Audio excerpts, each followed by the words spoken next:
एक दिवस एक गुलाबी रेघांनी आमचं आयुष्य कायमचं बदलून टाकलं. त्या दिवसापासून माझ्या पोटात फक्त एक छोटासा जीव वाढत नव्हता, तर आमचं एक नवीन जग तयार करत होतं. मी हळूहळू आई होत होते आणि माझा नवरा एक प्रेमळ बाबाच्या भूमिकेत शिरत होते. माझा प्रत्येक त्रास त्यांनी स्वतःच समजून घेतलं. माझ्या प्रत्येक भीतीत ते माझा आधार बनून उभे राहिले. या 9 महिन्यात आम्ही फक्त बाळाची वाट पाहिली नाही, आम्ही प्रत्येक क्षण जगलो.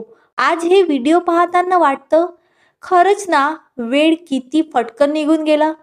पण एक कायम राहिली, त्या 9 महिन्याचं प्रेम आणि आमच्या आयुष्यात आलेले सर्वात सुंदर भेट. बाळा, तू येण्याआधीच आमच्या प्रत्येक स्वप्नात होतास आणि आजही प्रत्येक आनंदाचं कारण आहेस. तुम्हालाही अशा सुंदर प्रवासाच्या अनुभवायला मिळालं असेल तर कमेंटमध्ये नक्की शेअर करा आणि अशा मनाला भिडणाऱ्या आठवणीसाठी चॅनलला सबस्क्राईब करायला विसरू नका. धन्यवाद. थँक्यू.